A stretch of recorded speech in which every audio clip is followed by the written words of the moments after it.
اپنے گزشتہ ویلاگ میں عرض کیا تھا کہ تحریک انصاف کو ڈیل یا جو آفر دی جا رہی ہے یہ وقت گزاری کا یہ ایک حربہ معلوم ہوتی ہے. جس طرح ڈیل کا نام دے کر اس کی 7 شرائط صحافیوں تک پہنچائی گئی ہیں اس سے بھی لگ رہا تھا کہ معاملہ کچھ اور ہے. آج ایک روز بعد ہی اس 7 نکاتی آفر کا ایک طرح سے دھڑن تختہ ہو گیا. عمران خان کے جن مقدمات کو لٹکانے کی بات ہو رہی تھی ان میں اچانک تیزی آ گئی ہے. عمران خان کے خلاف ایک نئے مقدمے میں غیر معمولی تیزی دکھائی جا رہی ہے.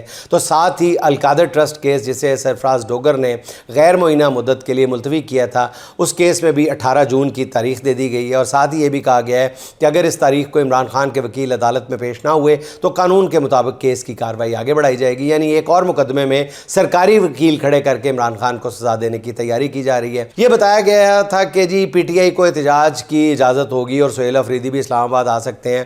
مگر آج مہنگائی کے خلاف احتجاج سے پہلے ہی تحریک انصاف کے سابق رکن آزاد کشمیر اسمبلی اور لاہور کے جنرل سیکرٹری غلام محی الدین دیوان کو پنجاب پولیس کے اہلکار اور سادہ کپڑوں میں ملبوس افراد جو ہیں وہ گرفتار کر کے ساتھ لے گئے.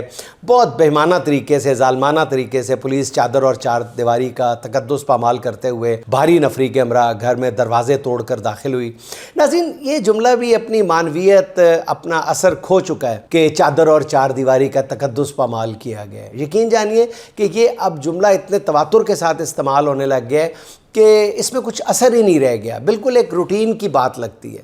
ذرا محسوس کیجئے, ہم میں سے ہر شخص کو یہ محسوس کرنا چاہیے کہ اگر وہ اپنے گھر میں اسی طرح سویا ہوا ہو اور اچانک پولیس اس کا دروازہ توڑ کے اس کے سارے دروازے توڑ کے خواتین کی عصمت کا خیال نہ کر کے چادر اور چار دیواری کا تقدس پامال کر کے اس کے گھر میں داخل اور اس کو گرفتار کر کے لے جائے مکے مارتے ہوئے, تھپڑ مارتے ہوئے, اس کی توہین کر کے اس کے جوان بچوں کے سامنے, تو میرا خیال ہے کہ یہ کم از کم پھر ہی اس کو کسی ہم میں سے ہر شخص کو پتہ چل سکتا ہے کہ چادر اور چار دیواری کا تقدس جو ہے وہ کیسے پامال ہوتا ہے. اچھا, اب اس کیس میں اہل خانہ کے مطابق خواتین اور بچوں پر بندوقیں تان کر خوف و ہراس پھیلایا گیا.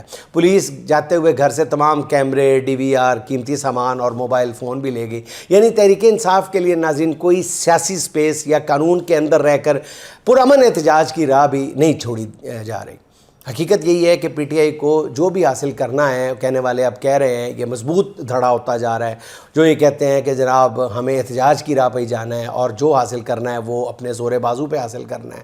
اور یہی گروہ جو ہے یہ زور پکڑتا ہوا نظر آ رہا ہے جو یہ کہتا ہے کہ مزاحمت کے راستے سے ہی مفاہمت کی منزل آئے گی.